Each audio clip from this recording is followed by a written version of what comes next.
GPT-5 will break production. GPT-5 interromperá a produção. Mais um texto aqui do desenvolvedor secreto.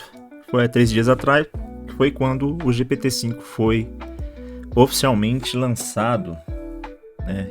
Eu tenho que dizer que eu não sou nenhum perito, eu diria, mas pago o GPT, os $20, né? O plano de $20, não sou nenhum Lucas Montano para poder pagar 200, mas paga ali a versão de $20 e tenho usado o GPT aí já, sei lá, um ano e meio, 2 anos, sei lá, nessa casa aí.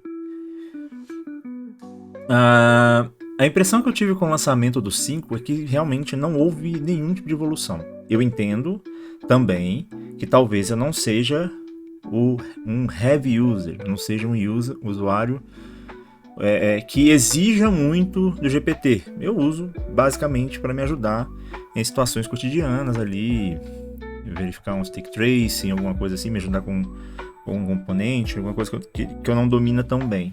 Mas sugestão de melhorias de código, esse tipo de coisa. Eu uso mais nessa linha, fazer pesquisa, benchmarking. O meu uso geral do GPT realmente é para ter um grau de assertividade um pouco maior do que simplesmente buscar no Google. Mas eu ainda gosto de usar o Google, por exemplo, eu ainda gosto de entrar no Stack Overflow, mas eu sei que isso é uma coisa muito localizada. E não é porque eu tenho medo de usar a inteligência artificial. Está muito mais conectado com os meus hábitos, isso, do que com a plataforma em si, tá bom? Vou deixar isso bem evidente. Um ponto importante para mim também, como eu não sou nenhum usuário muito ativo, eu baseio minhas opiniões exatamente nisso, no meu dia a dia e nos textos que eu leio, né? E o que eu tenho visto o pessoal falar por via de regra é que o GPT, ele não teve assim. O Sam Altman, quando ele começou a falar do GPT-5, a propaganda era de que o GPT-5 ia mudar o jogo mesmo, tá? E com o lançamento da versão, a coisa parece que não andou exatamente como ele queria. Lá vamos nós de novo. O GPT-5 entra na sala de bate-papo para sussurrar sobre uma nova era, que era exatamente o que era dito. E, inclusive, cara, eu vi alguns comentários sobre isso, falando que, cara, se o GPT-5 não for uma grande mudança, toda a indústria de IA pode sofrer um baque muito forte. Muito forte. Né? Sam Altman fala sobre habilidades de nível de doutorado em codificação e escrita. Depois de usá-las por algum tempo, estou aliviado. O GPT-5 não é Skynet. Não chega nem perto de inteligência artificial geral, a AGI, né? É mais uma nova parada na onda do hype, mas dessa vez é um verdadeiro rebaixamento. O GPT-5, mais burro, mais lento, pior. O GPT-5 ainda é um LLM, o que significa que não é uma mudança radical em relação ao que tínhamos antes. Mas a grande diferença é que ele tem um roteador em tempo real que ele decide qual modelo usar, tornando o sistema mais fácil de usar. Ele faz uma coisa, pelo que o pessoal tá vendo, que eu tava vendo o pessoal discutir, é que ele, por exemplo, ele não vai usar a versão mais, se eu não estiver enganado, são 3 versões, tipo, versão, o GPT-5, Fast Thinking, aí eu não lembro muito bem, assim, como é que ele...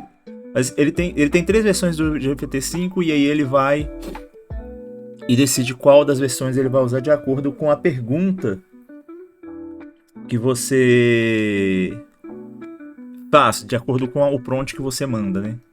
Ótimo! Até as avaliações começarem a chegar. 99% do GPT Review, out there so far, dos reviews, como tem ido, né?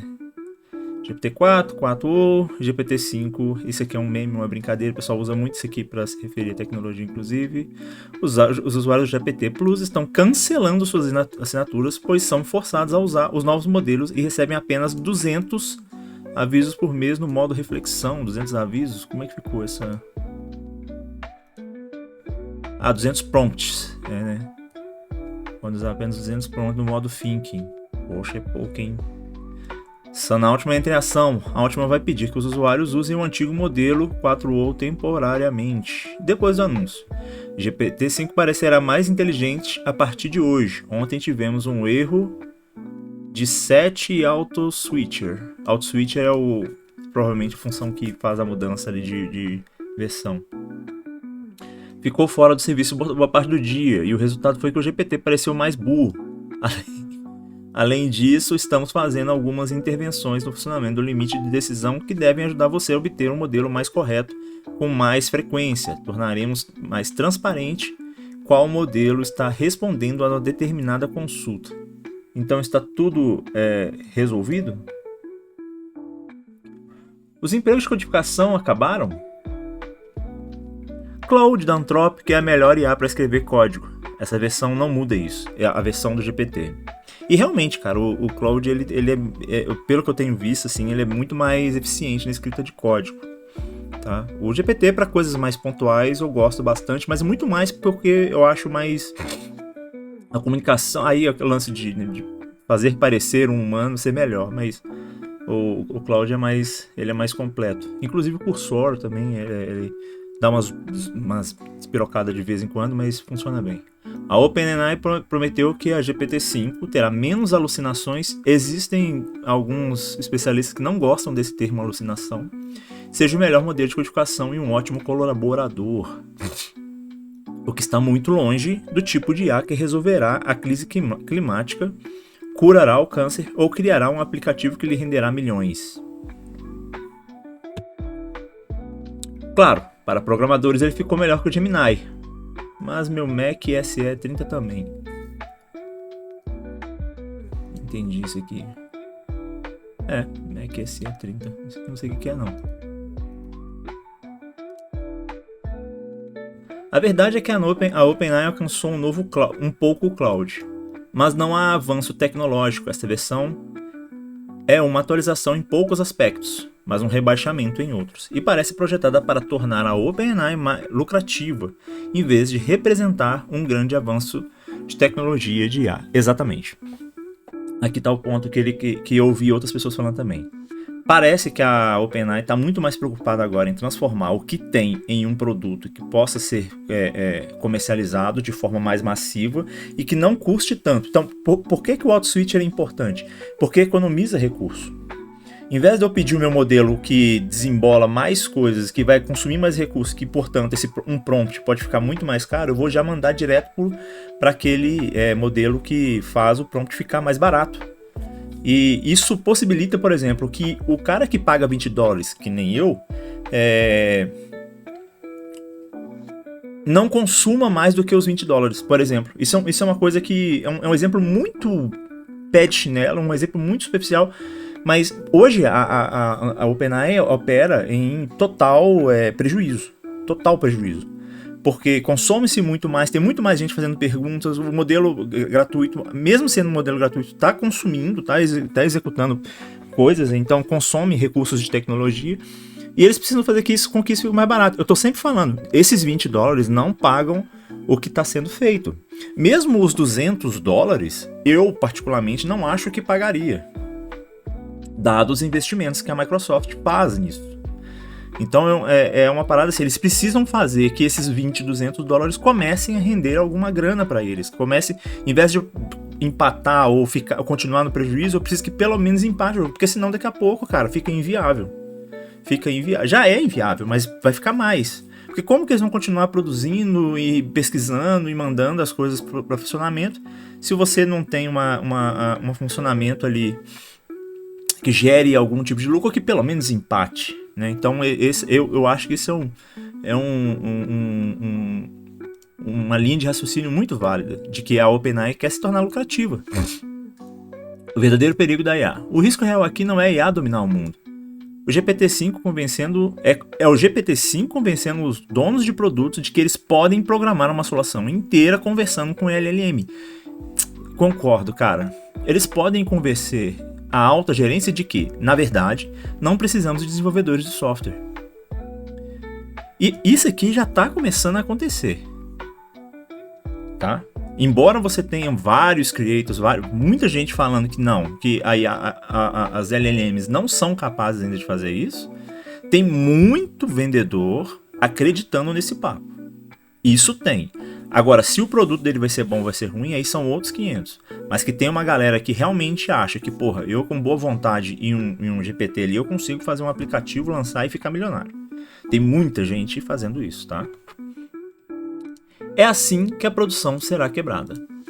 Não por malícia da IA, mas por excesso de confiança humana, cortando atalhos e substituindo a engenharia cuidadosa por... Bem, o GPT disse que funciona. Sobrevivemos a estruturas superestimadas, implementações ágeis ruins e CTOs que excluem projetos inteiros seguindo o conselho de um amigo. O GPT-5 leva isso a um novo patamar. Software lançado sem entendimento, testado sem rigor e implantado com fé cega em um algoritmo que desconhece a lógica do seu negócio a partir de um buraco no chão. Não é a AGI que destruirá os seus sistemas. É a sua própria equipe, achando que pode terceirizar pensamento. É por isso que o GPT-5 é um desastre para desenvolvedores de software em todos os lugares, apesar de ser uma atualização incremental. Conclusão. É um alívio o GPT-5 não sinalize o fim do mundo. Isso não sinaliza o fim dos empregos de desenvolvimento de software, ou pelo menos não deveria. O receio é que isso possa acabar com sua carreira de forma mais entediante possível, convencendo alguém no escritório de canto de que eles podem entregar recursos sem você. Que possamos ter um período de 12 a 18 meses em que seja difícil encontrar emprego antes que todos recontratem, porque às 3 da manhã ninguém será capaz de explicar por que os dados do cliente simplesmente desapareceram no vazio. E teve uma notícia sobre isso, né? Uma inteligência artificial apagou um banco de dados e de arquivos de um sistema de produção. Isso acontece. É uma história clássica sobre aqueles que têm habilidade técnica suficiente para arriscarem a entrar na onda das notícias falsas. O GPT-5 é apenas uma atualização incremental. Nas mãos erradas, isso é tudo que preciso para transformar menos alucinações e mais interrupções. Nas mãos erradas, isso é tudo que eu preciso para tornar milhares de engenheiros de softwares redundante. Cara, legal demais. Aqui tá o Twitter dele. Tá virando uma peça aqui, né? A gente tem falado bastante dele. Vira e mexe, a gente tá conversando, tá lendo uns textos dele aqui. Bom, vamos lá, assim. O que que eu acho? Eu sou da turma que defende que LLM nenhuma vai substituir desenvolvedor. Eu realmente não acredito nisso. A gente conversa muito, a gente tem que, óbvio, a gente tem que continuar atento às mudanças, tem que entender o que está acontecendo, por questões de mercado, por questões de estudo, de querer aprender mais, mas, cara, não vai acontecer tão cedo. As LLMs, elas não são inteligência artificial, elas reproduzem aquilo, vamos dizer assim, que elas têm uma capacidade de aprendizado, né? Mas elas não são inteligentes, elas não pensam por si só. Tanto devido a isso, alguns especialistas não gostam muito de ter uma alucinação. Quando você fala alucinação, você pressupõe que aquela inteligência artificial está pensando, quando ela na verdade está reproduzindo tudo aquilo que ela acha na internet. Então, quando você manda uma pergunta, como criar um aplicativo React, um formulário X? Ela tem a capacidade, sim, de olhar para o seu pedido e fazer algumas alterações, mas se você pesquisar na internet também, no Google ou em qualquer outro lugar, você vai achar dezenas de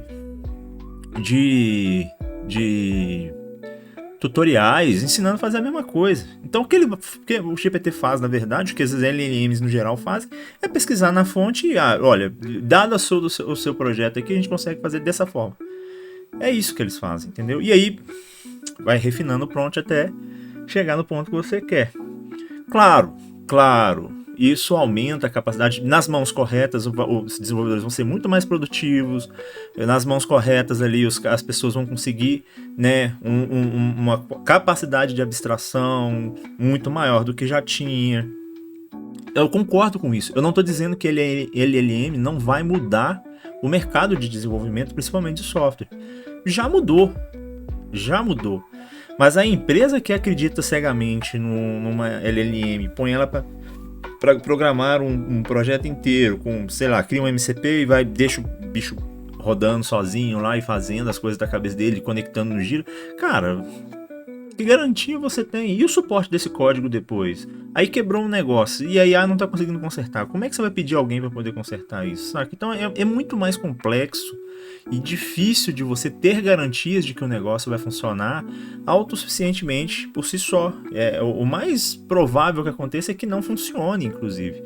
A gente está tendo dezenas de exemplos disso todos os dias. Quem segue Twitter, quem segue canais tech, quem segue outros criadores aí no LinkedIn, ou seja lá onde for, cara. Tem um monte de gente falando, criei meu SaaS foi invadido. Deixei a inteligência artificial rodando em produção e ela apagou o banco de dados e um monte de arquivo. Aí, sei lá, de repente começou a se autodepreciar, falando que ela não é não é, né, não é bom no que faz, enfim, tem um monte de coisa falando. E eu não acredito. Eu de verdade acho que pode acontecer de chegar em um momento em que as inteligências artificiais consigam se autoalimentar e consigam realmente ser uma ferramenta pensante. Eu não tô aqui para falar nunca. Eu não tô aqui para dizer que isso nunca vai acontecer. Mas o que eu posso dizer é que isso não acontece durante os próximos anos. Isso eu acho que tá mais que provado. GPT-5, cara, foi né, pelas notícias, todo mundo fala, putz, o GPT-5 vai ser né, vai ser uma nova revolução dentro das IAs. E cara, tá aí, ela é só o 4.58, sei lá, 4.7 ou é a mesma inteligência artificial. Aí se ela vai ter capacidade de fazer algumas coisas melhor ou pior, eu ainda não tive como testar esse tipo de coisa, mas o que a gente vê no momento é que não, cara. O que a gente vê no momento é a ferramenta funcionando tal qual a versão 4 e assim, a gente vê outros criadores, né? Já tem vídeo aí de gente testando GPT em outros modos. Enfim, esse é um texto um pouco mais rápido. Essas últimas semanas eu tenho tido pouquíssimo tempo para poder gravar, então fiz um esforço para poder lançar esse vídeo. Inclusive eu quis fazer esse específico por causa do GPT mesmo. E você? O que você está achando? Você usa alguma inteligência artificial no seu dia a dia? Qual a sua opinião sobre o assunto? O que você realmente imagina que possa acontecer? Chegou a testar o GPT-5? Tá frustrado também? Deixa aí nos comentários. Curte esse vídeo. E não esquece, cara, de inscrever no canal. E valeu!